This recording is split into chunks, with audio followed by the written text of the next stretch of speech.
trying to teach them all lessons. Yeah. Whoa. All right, yo, welcome to this week's episode of Hardwood Confessions, your weekly hoop confessional, where we have hoopers and sports industry professionals alike to speak their truth about basketball. My name is Tay. I am your host, and we got a very special guest today, the one and only Stefanie Dolson. How's it going? It's good. How are you? Good. I'm great, blessed. Trying to figure things out right now, but yeah, I'm breathing, so can't complain. Same. Yeah, for sure. Me too. No doubt. So for those that are listening and watching on Apple Podcasts and YouTube, Stefanie Dolson, she's a two-time NCAA champion. Okay, got drafted in the WNBA 6 overall, and is also a two-time All-Star. She does her thing, and she's actually royalty in the world of UConn. Yeah, I had to look you up, to see everything. I was like, wow, okay. And you were also crowned the first all defensive player of the year. Yes, I was. Yeah, the inaugural. Yeah, so that's what's up. That's what's up. And so just real quick, like we met randomly out in China. She was playing for the Sichuan women's CBA team, and as soon as we get into the episode, you'll see what type of person she is. She's funny, charismatic, and she just loves life and loves the game of basketball. So with that being said, where was the introduction of basketball for you? I would say my dad. Growing up, I have two older sisters, so we all played sports. They weren't as good, unfortunately, as I was, or as tall. Yeah. So my dad, he just brought me to practices. He used to coach me as a kid. But I live in like a small town upstate New York, so we used to drive 3 times a week, like 2 hours to the city just to practice with like actual basketball players, because where I'm from, it's just like all country and not basketball players. So I'd say my dad. Nice. And so with that, I'm sure you had to leave because of the competition. So, with all your success, having to leave the small town and then go, somewhere where you can get that. How did you get that competition? How did you get that grind, that grit that was like, all right, I'm about to kill this? I don't know if I have that now. But I would say just the teams that I ended up playing on. It was New York City teams. So a lot of girls with grit, and the competition was way better. I used to play all my AAU teams. I played on a New York City team, a Jersey team, and then I ended up playing on a Tennessee team. So they kind of like recruited all these really good high school players. So because I was on that Tennessee team, I was able to go to like the better tournaments. So I think that's when all the college coaches saw me, when I was finally on that Tennessee team. So I think it was then, because that's when you play the better competition, when you're able to like travel the country. Nice. So that's going to lead into my my next question to you was, how was your high school experience and then into your college experience? High school was whatever. It was like, it wasn't any competition, obviously being 6'5". I actually have a funny story so when I was being recruited, and Gino from UConn was recruiting me. He came to one of my high school games, and he ended up falling asleep. Oh my God. Like, I don't know if he was really falling asleep, but like his eyes were closed because we were winning by like 50 points, it was not great competition. So he saw what he saw, and he wanted to meet you afterwards, I'm sure, or something like that. So he was like, I got to make it through. Yeah. He only came because he was like highly recruiting me. And I think at that point it was kind of like I hadn't committed yet, but I think I told him I wanted to go. So anyway, it was just really funny. Like, that just shows how not great my high school was. But hey, you end up going to UConn, which is an historic school. What they've been able to do. And so we'll talk about that. So he fell asleep, but he saw enough to go ahead and extend the offer to you, and then you walk onto the UConn campus. And what was that like with everything that's been done before you? What was that like? That was awesome. I think that's really one of the things that hooked me. I had, these other schools that recruited me. Maryland was one that, like, they were the first offer. They offered me going into 10th grade. Oh, wow. they were like, hey, we want you to come, whatever. So, yeah.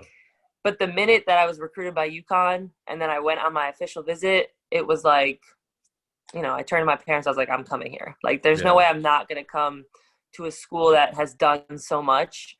Mm-hmm. And meeting Gino was like the scariest, but the most eye-opening experience because he's so blunt, you know? He sat me down. He was like, listen, you might not be an all-star. Or All-American, sorry. You might not be an All-American.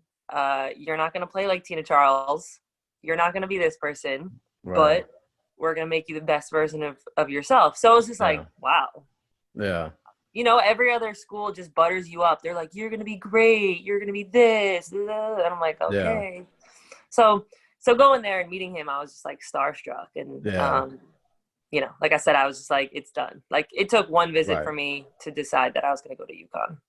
Well, that starstruck didn't last long because you had a very successful freshman year,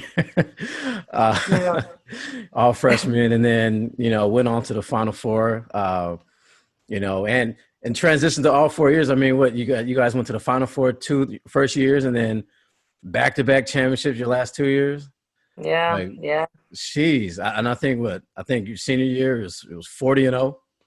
Yeah. Yes, I believe something so. like that. One of them. Yeah. Yeah. I think so. Yeah, it was because then the year after they went. No, I don't know, but we went a lot. Yeah. I only lost 10 times in my whole career. Wow. 4 years and 10 years. That's crazy. And we won't even get into all the awards that this woman has won. Her 4 years there. Just know that, you know, she's up there, and you got a chance to senior night, from what I understand, to have your jersey retired there, and you know, all that good stuff. Or inducted to Hall of Fame, not jersey retired, but Hall of Fame. Yeah. Sorry about that. That's something totally different. No, But what was that feeling like? You know, having like, wow, UConn, I'm inducted, right? Yeah, it was amazing. I mean, for me, going to UConn in general was just like the craziest thing because I didn't know in high school that I was gonna. Before I had any offers, it was like, oh, I'm just playing because I'm tall. But then you know, I realized I was really good. Yeah. So to now become, you know, be one of the numbers on the wall and stuff, it was just like so surreal. And you know, knowing that right after that I was going to get drafted, it was like the whole situation was so unexpected. Yeah. So it was just really exciting. I know my parents were super proud. So it was like a really special moment for sure. Yeah. And so, and then the next day, you end up getting your name called in the draft. You know, what was that feeling like after that? I mean, it was like, wow. It's just surreal. Wow moments, or yeah. I never thought I would be drafted. Like I never thought I would make it to the WNBA. Like if you had asked me, you know, in high school, middle school, whatever. Yeah. It wasn't even a dream of mine because I didn't think it was possible. Right. So when I got drafted, I was like, oh my God, like this is real. And then it's, you know, I don't know what people know, but it's like back to back. I mean, I graduate, senior night, I get drafted like a week later, and then 2 weeks later, I have to be in the WNBA, and I'm like training, or I'm going. Oh my gosh, the transition was that it was no space in between. Yeah, it's so quick because the WNBA season is summer. Right. Yeah. You graduate and then you go straight to the league. So it's just, you know, you leave training camp to go back for graduation. It's just everything's so fast. Right. But it's all very, you know, exciting and stuff. Yeah. And that's awesome. So we have a segment in the episode called the Hoopers Confessional. And this segment is sponsored by Raz Energy Drink. and Hardwood Confessions, we have a promo code HWC15. You can click on the link in the description below and get 15% off your whole order. So as we were kind of talking about, you know, from childhood, you know, where you got introduced to the game of basketball, all the way up to senior night, you know, having, you know, you getting inducted and then getting drafted, you know, what, as it pertains to you today, like what does the basketball mean to you? It means I mean, it's my life. It means everything to me. You know, it's my income, it's my job, it's the game that I love, obviously. Yeah.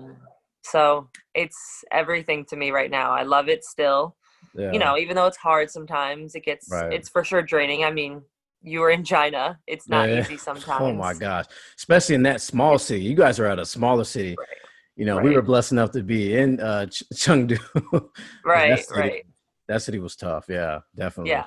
So it's draining at times, you know, because it's 24/7, 365 days a year, for us women at least. So although it's hard, it's like, you know, I still love it. And I'm still, you know, happy that I'm able to work every day and play basketball. Yeah, for sure. And you know, and that's always amazing to hear, you know, when athletes can talk about, you know, what that basketball was able to do for them in their life. And so speaking of China, and you also were blessed enough to travel some other countries as well. You know, what was that experience like? Good and bad. You know, I think I am definitely, like you said, blessed to have been able to travel to so many countries. Right. It's a very interesting experience to see other cultures and the different game. I mean, overseas is like, I wouldn't say a completely different game than like the WNBA and, you know, the US, the way we play basketball, but it is different. The speed is different. The style of play is different.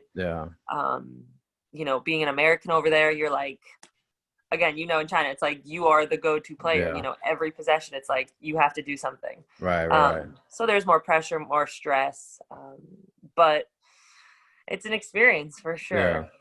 Yeah. And that's another thing just to add to it. You know, that basketball allowed you to travel different countries and experience different things and cultures and stuff like that. So that's amazing. So after you know, overseas, during the off season, you come back and you know, and you play in the WNBA, you know, who is it? If you can name maybe a teammate or somebody that you kind of like love to compete against, or you look up to, or you know, who's that? Like you're like, you've marked that on the calendar. Like, all right, we're gonna go after it. I can't say there's a lot that I love to compete against. Okay. I'd say one of my. It's more so like my challenge. There's a couple, you know, there's one that I like to compete against because I usually play very well against her is Tina Charles. Yeah. Her and I have this, like, she was number 31 at UConn. Yeah. I think she's still number 31. So we're both also like, you know, we'll always be like, oh, you're the real 31. You're like, so we have good banter with each other. Yeah. But then there's other people who like Sylvia Fowles. She's more of, I look forward to playing against her because she's such a challenge. Like, I don't normally play against her, and she's so hard to stop. Yeah. That whenever that game comes up, it's like, all right, like, I gotta, you know, buckle down and make sure I stop her, because if I don't, you know, they're gonna win. So I'd say it's like good and bad, the two of them. Yeah. So that was gonna lead me to my next question. You know, like, you know, was there somebody, you know, growing up that in the WNBA that you kind of, when you got to the point where you were kind of interested, I guess, in the WNBA, was there somebody that you look up to, or maybe there's somebody that had you starstruck in a sense, that's in the league? For me, I would probably say it was Diana. Okay. Taurasi. Yeah. One, again, because she went to UConn, but that was more so, like, when I really started watching basketball, I was watching her play at UConn. Right. So it was just like, you know, the way she played, her grit, like, she was just like, you know, that kind of player. Yeah. And then to see her then in the league and play against her. Right. To talk to her, because, you know, because the UConn thing, a lot of times you go, and one of my first times playing against her, we went to dinner after, and I'm sitting there like, holy crap. I'm like, yo, this is Diana Taurasi right now. Like, you know, telling stories and just being all, right, I don't know, you know, extra as she is. Yeah. I'd say that was probably the only time I was truly starstruck, or just like taken aback, like, whoa. Right. this is Diana, you know? Yeah. So. I'm pretty sure a lot of us would be. Right. Yeah. Exactly. I actually got to see her because we actually grew up in neighboring towns, and so I got to see her, you know, from she was young all the way up to you know where she is now. So, and there's a lot of guys that definitely were afraid to guard her even then. But yeah, so that's awesome. And you know, I've got a chance to see you play quite a bit, and you know, you said you're 6'5", and you know you got defense, you board, and then you can shoot out of the ball, you know. So I'm sure you know that's kind of been your kind of your niche, right, in the league, be able to be a stretch big. So that's awesome, and I'm sure that's how you got to you know your All-Star selection and stuff like that. But let me ask you: is there a false reality that you kind of had, you know, growing up or being in the league as you know as a big, you know, as it pertains to like being able to board and shoot, and you know that other girls maybe think that it's not as easy or hard or something like that? I think it's more so like you just don't know what to expect when it comes to the league. I think going into it, you know, every coach has told me to be a different type of big. Gotcha. You know, like when I came into the league, I was probably stronger than I am now, because in college, I mean, it's every day we're lifting, you know? So coming into the league, I was strong. Yeah. And they told me I needed to be faster. So I'm like, okay, now I got to lose some weight. So then I lost weight. And then I was too skinny. So now I'm like, okay, I'm a big who's trying to stretch, you know, and shoot. Yeah. But I can't guard people like Sylvia. So then it's like, all right, now we have to put more weight on you. So then I was like, so then I gained weight, but then I gained the wrong weight. So then I'm too slow. It's just like, I think it's more so I didn't know what to expect. I figured coming to the league, like, all right, I'm a post player. I'm just going to bang, you know, yes, I can shoot, but you know, post players stay to the post players, guards do what the guards do. When in reality, it's like, you want to be versatile, you know, and I think that's where I've changed my game now, is being able to do everything. You know, even if I can shoot, I have to know how to put the ball on the floor. Right. So if you don't change or you don't kind of make yourself more versatile, then that's how people end up, you know, not being in the league anymore. Yeah, unfortunately. So, yeah. That works. And so let me ask you, it'll be 2 more questions before we end this segment.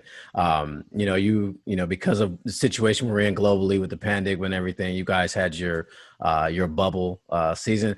Talk about that. I mean, I know that's a lot to unpack, I'm sure, but you know, with everything that was kind of going on outside the bubble, but you know, what was that like playing, you know, in the bubble?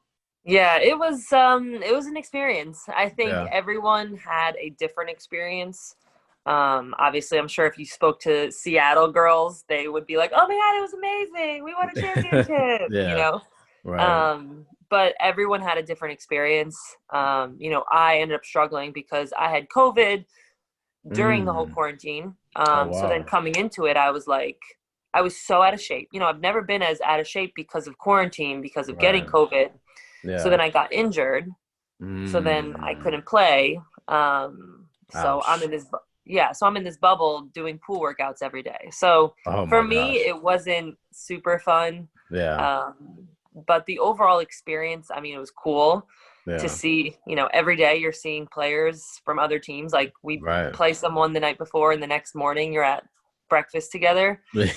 or you know what I mean? Like you see each other walking and you're just like, you know, it's always, it was such a funny dynamic to see how people treated you after a game. Right. Like me, if you just beat us, but I'm still friends with you, like the next day I'm going to be like, hey guys. Right. But there are some people who would like not even look at you, you know, if you beat them or something. So it's very interesting. Yeah. You know, being able to live with my teammates was also good and bad. You know, we had a lot of fun, but if it was a rough game, you'd come home and just like sit in silence. Like it was weird, you know? Yeah. So it had its ups and downs. Yeah.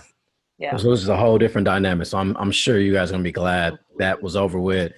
And I'm pretty sure I don't think you guys are gonna bubble come this upcoming season, or maybe not. have no idea. I don't know. I don't think anyone knows yet what's going to happen. Yeah. So we'll see. Okay. But I hope not. Yeah. All right. So, I got to ask everybody that comes on. This will be the last question to conclude the segment. Does Stefanie Dolson have any superstition or like pregame rituals that you just have to have, or you're just like, the game's going to be off? Yeah. I am unfortunately not superstitious. Okay. I have routines. Yeah. But if they get thrown off, I'm not like, oh my God, I'm going to play so bad, Right. Like, if I play bad, it's because I play bad, not because I didn't tie my right shoe before my left or something. Like, yeah. So I don't really have anything, superstitious. I just got to make sure I look good so that I feel good. I feel That's you. all. I feel you. Well, I appreciate it. Yeah. So that's going to conclude this that segment. And so now, which leads me into, with all that being said, and with the season coming up, what's next for Stefanie Dolson? Is it just training camp, get ready for next year's season? Is there something that you have, business wise, or maybe that you have a passion for outside of hooping? Well, yes. First, yes, getting ready for training camp, always. Yeah. Right. With COVID right now, I don't know what's going to happen with overseas. Right. That's true. Yeah. So I've been home because of my injury. So I was rehabbing and then now training again. So I'm hoping to play overseas for the second half. If not, I'll keep training, just getting ready for next season and then the few ahead of me. But after that, honestly, I'll probably get into coaching. I just think that I don't speak highly of most things when it comes to me. Like I'm not like, oh my God, I'm super athletic or I'm super this, because I'm not. Right. But the one thing I do know I have is an IQ with basketball. Yeah. So I think I can coach and I want to coach. Yeah. Between that and then my other passion is animals. So I just recently I'm going to partner with Paws. Chicago. So like I hope to do some things with them. Yeah. I want to get people to give back to animals and animal shelters and stuff. Yeah. So between the two of those, I'll see, what the future holds. That'll work. And so what I'll do is that I'll put your social media down. So for those that are watching and listening can follow to see, what you're going to do next and, to even catch you, on the upcoming season, kind of see what that's going to be like. And so one last question I have for you before we end the segment. If we were to retire, your jersey today, one, what would be that number? And what is a nickname, either self-proclaimed or given to you, or maybe even a mantra that you would have on the back of that jersey? Oh, gosh. Well, the number would be 31 for sure. For sure. For zero reason. Everyone always asks me like, oh, where'd you come? I was like, someone gave it to me in middle school, and I've just kept it ever since. Rocked with it, yeah. Right. So 31. Nickname would be Big Mama. Big Mama Steph, obviously. I mean, I've had that like my entire life. Yeah. But a mantra, the only thing that can come to mind, and I don't know if you want the story or not, but I'll go for it. When you change your clothes, you change your attitude. I like that. Yeah, so it came from Gino. Okay. Because I'm a very nice person. I like to smile. I like to be very nice to people on the court. I'm like, if I hit someone, I do something wrong, I'm like, oh, sorry. Like, I feel bad. So there was a year in college where Gino sat me down. He was like, listen, like, you can't be that nice Steph. Like, and he said it. He was like, when you change your uniform or you change your clothes, you have to change your attitude. He was like, you need to be a monster. You need to be mean. You need to be, tough, whatever, when you're on the court. So I always think about that. I still try. Sometimes I'm still nice on the court, but I do my best. Yeah. But that just goes to who you are as a person. We met in China and kicked it off right away. We had so much fun. I know. Yeah. So good memories, always good memories. But yeah, that's going to conclude this week's episode. Steph, I really appreciate you coming on. It was a pleasure catching up with you. Next time, hopefully it won't be so long. We connect again and this place opens back up. you know, and, you know, we can get, you know, going again. But again, thank you so much for being on. And so, yeah, so for those that are watching on YouTube, Apple Podcasts and iHeartRadio, go ahead and hit the like button, the subscribe button, and as well as hit that notification bell so you can be notified of next week's episode of Hardwood Confessions. Again, my name is Tay, and I'm your host, and we're out. And on full court pressing. That's a Hardwood confession. Here comes Chicago. 17 seconds. 17 seconds from game 7 or from championship number 6.